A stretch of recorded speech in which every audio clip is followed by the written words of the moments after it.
I wish I could start this post with a better title, a better explanation, but at the moment, I just can't, because I just don't remember anything of my past.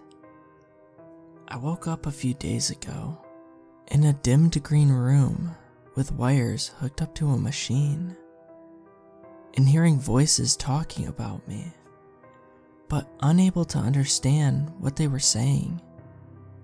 It almost sounded like my head was underwater. The men left. I tried to move, but I just couldn't. I couldn't scream out for help. I couldn't do anything. All I was able to do was look around the room, listening to the constant beeping and scraping while drifting in and out of sleep. While I was sleeping, I had memories, I guess. Maybe. I don't really know. Dreams of unknown faces and places. Places that look nothing at all like this.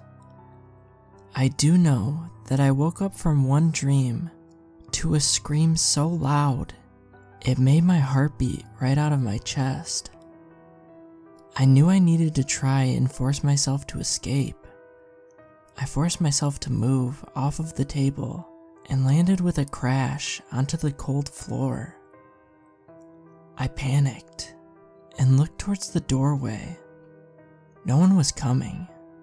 The screams from outside the room were coming from different locations. I knew I needed to get out. I slowly pulled myself up and wobbled to the door. It was locked. I let out a sigh of distress and made my way slowly to the other side of the room. I'd been able to study my surroundings while I was laid on the table, and I knew there was an air vent located here. I opened it up and climbed in, making sure to click it back into place, and slowly slid and crawled my way through the small space which has become my home. In the vents, I've been able to see other experiments happening too. Experiment 2116, and the room chained up was a woman. They fed her through a tube pumping this orange liquid into her body. She screamed out almost instantly. Her body convulsed and changed as she grew flesh-like wings out of her back. As that happened, her face grew as well. It was bigger and more rigid. Hair burst out of her skin, covered her body. The horns would be the last thing that came in. After that, her chained up body went limp. The men swore. Apparently that was not the result they were hoping for. They undid her chains and discarded her corpse, kicking it to the side as if she was nothing. They left and called for someone named Miss White to clean up room 19. Other rooms are the same. People are either caged up or chained. A few are like me and have been left on tables. Other people have limbs removed and replaced with animal parts. After a few minutes of me leaving my room, the place had gone on high alert, and the building had been shut down ever since then. No one is allowed to leave until I've been found. I did manage, so far, to find the staff area, and have been able to pick up a worker's phone from a jacket that they discarded on the side, and grab myself some food and water, which I've stashed. My only hope is escaping, and I don't think that it's even possible right now. Even if I could escape, I don't know where I would go. I don't know who I am. I am just Experiment 4892. Update 1. It's been a few hours since I first posted. and I thought I'd explain a little bit of the layout and update people on things that have happened during the day. I've mostly been trying to navigate the vents. I dropped back into the staff area and picked up a pen and have been writing notes and drawing arrows towards areas that I use mostly, such as the bathroom. The place is still on high alert. They started with normal security, doing room sweeps. I stayed as quiet as possible, but after a few hours, they gave up. I wish I could say it ended there though, but I can't. Not after they sent out the whistlers. Just for a background, the whistlers are creatures, humanly shaped, but these are far from being human. Their eyes are dark and sunken into their pale white face. They have weird slits for noses and are walking. No, not even walking. More like gliding around the floor in black robe type things. Their bony fingers entwined in front of them. But the thing that sends chills down my spine about them is that they have no mouth. It's just flesh. The whistle that comes out of them is intoxicating. It draws me to them. The sound isn't magnetic. I know I don't want to leave my hiding place, but the whistlers are making it extremely difficult not to leave here. Even when they leave the area that I'm in, I can still hear that whistle in my head. I'm currently above one of the experiments, watching through the grates. They seem to be aware of the whistlers too. They are currently strapped to the bed. Everyone is strapped to the beds. However, you can see that they are trying to break free, even in their unconscious state. It was so strange. These things keep being sent out in waves every few hours.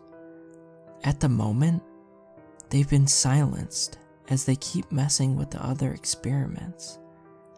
I did manage to follow the vents to where some air is coming from. All I can really say is this place is huge, but it seems that this place is buried so far underground that getting out would be very much impossible at the present moment. I'll try to keep you updated as often as I can. Update 2. I don't know how long I have left with you all. Now more than ever, I need to find a way out. You remember the whistlers? They know I'm hiding here. They just don't know which part. Yet, I hope it stays that way. I really do. They were still bringing out the whistlers. I'd been able to time it so that when they went away, I would be able to get some sleep, so I'd be stronger to fight their calls mentally. Only the last few times, they haven't been stuck to a schedule, which left me asleep and mentally vulnerable to them, especially on the last sweep. I woke up to my subconscious whistler-controlled body trying to escape the vent, which in turn alerted them all. I, during these times, have been able to do more navigation and try to gather more information about where I am. Had to pick up a new phone along the way. The other one I had died. I made sure to delete any links back to here before it did, though I don't think it mattered if they found out about this anyways. But more on that later. Since finding out I'm in the vents, they've released the crawlers.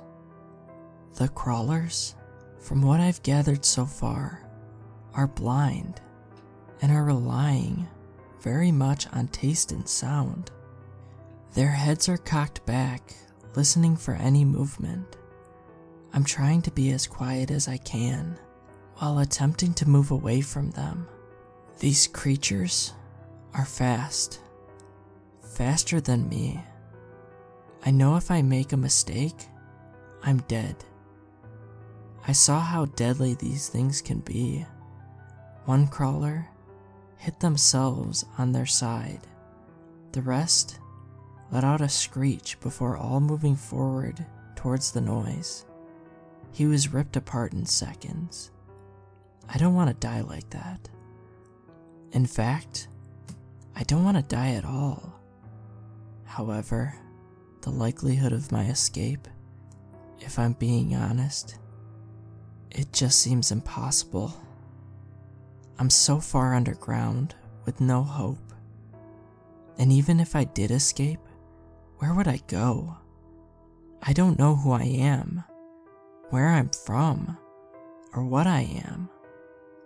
Being here, I've learned that both the whistlers and the crawlers are experiments. They used to be like me.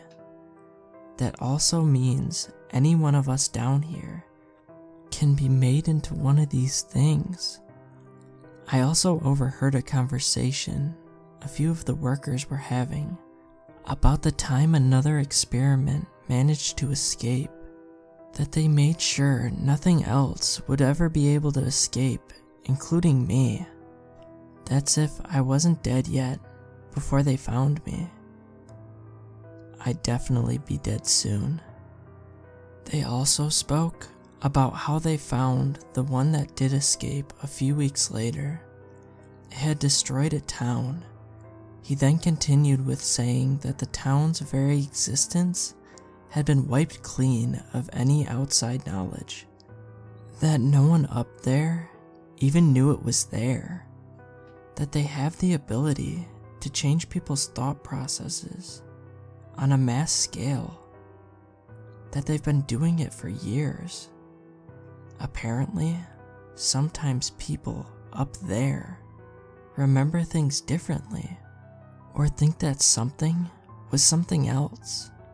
But when they've looked it up, it's different to how they remember. I don't know. It makes no sense to me, but maybe it will to some of you. I don't know if any of you even know what I'm talking about. But if you do, it's because they've done it. They've changed the way you think. What if, though? What if I am like the one that got out? What if I got out and even ended up hurting people? I don't want to hurt anyone. At least, I don't think I do. But maybe since hearing them talk about that one who escaped, I can't help but think, maybe I would. That maybe I don't want to hurt the people here because I'm programmed not to. Sort of like their protection, to make sure everything runs smoothly. Just like the whistlers don't affect them. Or if they do, they don't show it. The crawlers don't try to rip them apart either. I guess they need to program people not to attack, just in case something gets out or wakes up. They have protected themselves from whatever monsters they've created. I don't think I want to hurt another experiment either, but that doesn't mean that I won't. I still don't know what they were trying to do to me before I woke up. Hell, I could be slowly transitioning into anything right now, and not even know it's happening. However, I do know this. 1. The whistlers do affect the experiments. I've seen this, and was the reason why they couldn't be left out for long. I don't think they hurt each other, but I also don't want to risk getting in front of one of them. 2. The crawlers do kill each other, and they don't care.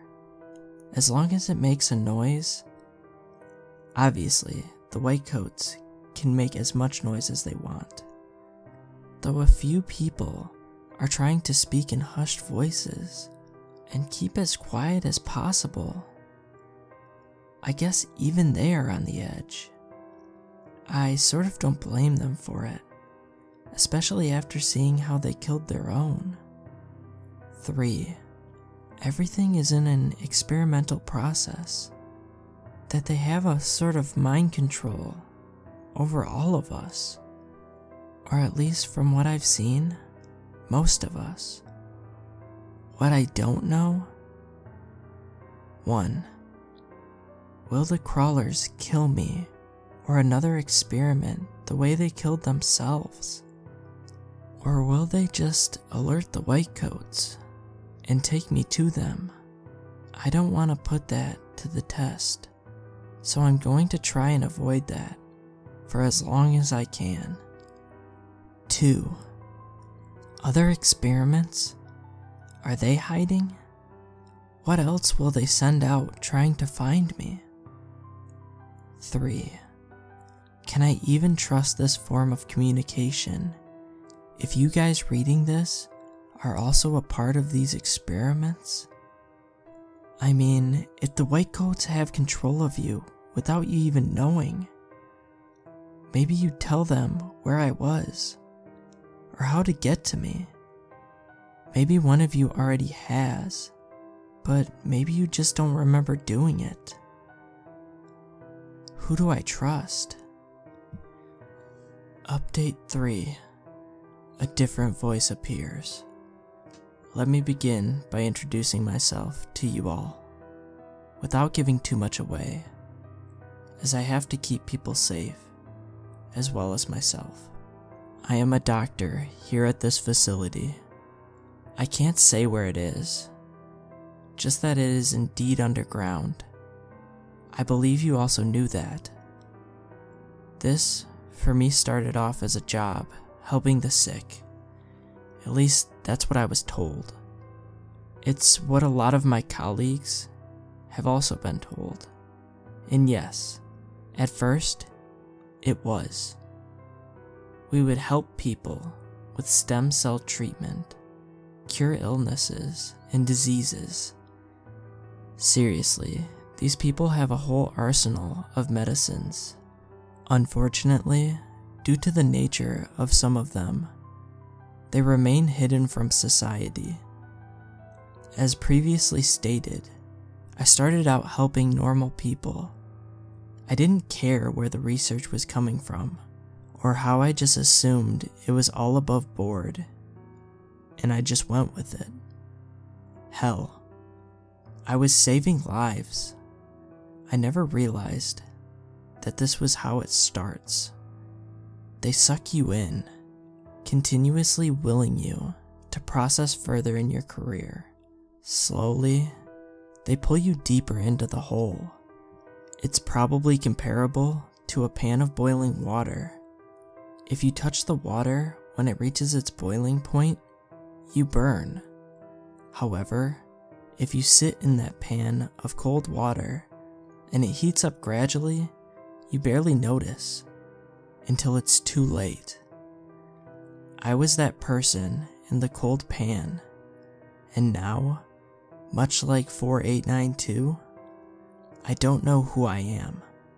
My values have pretty much gone out the window. It was only when I, myself, read 4892's posts, and I've realized that I needed to regain some sense of compassion. I've been holding on to their secrets for a way too long. And yes, I said it before, I do need to be careful about what I say, so I don't arouse suspicion. This place is highly monitored. I doubt they come looking for this post, so I do believe it's safe. But just to make sure, they have my family, and yes, they are looked after currently, but it's more of a security blanket for them. To keep me quiet. Heck, to keep us all quiet. Some colleagues, You can see they enjoy inflicting pain, testing humans, turning them into monsters. Others, not so much. I've been in rooms where a patient has been injected with H2SO4, sulfuric acid, just to see how much they could take until they died. Other patients get mutated. They are transformed into something more. 4892 told you about the orange liquid. I, unfortunately, don't have a high enough authority to know exactly what it is, but I have been in rooms that are running these experiments, and I know that they are trying to create something different, something new that will be more deadly, something they can use as a weapon. 4892 was a sleep experiment. We were using them and others like them to infiltrate your dreams. It is easy enough. Brainwave signals get sent out, as well as connections. The sleep experiments are again being weaponized. They are being used to modify your very thought processes. They want you to see things as normal. They want you to change your mind. And the best way, the easiest way to do that, is to get you while you're asleep. See, while you're asleep, your brain is vulnerable. You're not alert. Your subconscious has taken control, making you all easy targets. The experiment that got away was before my time here, though I did hear stories of it. Yes, he escaped, and yes, he did destroy a village. However, I do believe that a few people survived, and they were brought down here and have become test subjects themselves. You see, the test subjects are generally people who no one cares about. Homeless people, drunks, addicts, and missing people. Though we do sometimes help people with their drug and alcohol addictions, promise them the world, and then they become easier to manipulate. Help them once, they'll owe you for life, especially when you promise them the freedom to be whatever they want to be. We've found drug addicts are better suited to become Project 73. I believe 4892 called them crawlers. To finish up, I am truly sorry I couldn't do more to protect 4892. They knew they couldn't escape the facility. Too much is at stake, and their capture was easy. They just had to combine both Project 73's and Project 4's talents together. Project 4, whistling, lured 4892 into some movement of such, which alerted 73 to their position. Don't worry, 4892 wasn't ripped apart. They for some reason will only do that to their own breed. They rely on complete silence, and the ones that make the noise are weak. Therefore, they have to be dealt with. 4892 was pulled down from the vent and quickly reprimanded. From there, they were taken to the termination chamber, where they were essentially put to sleep. They wouldn't even feel it. It honestly would have been painless. Once an experiment gets out and breaks their cycle, they can't go back. They become useless, especially the dream experiments. They are impossible to reuse once awakened. We are still yet to determine how they even wake up, but there's usually one or two that do every few weeks. 4892 was the only one that had evaded us. for such a long time, and now that they have 4892, that mistake will never happen again. Everyone is now being monitored fully. Cameras are in every room just to make sure. I am truly sorry for their story. This should never have gotten out, and you should never have been made aware of any of this. As a last goodbye, I only have a few things to say. Stay safe and have sweet, sweet dreams.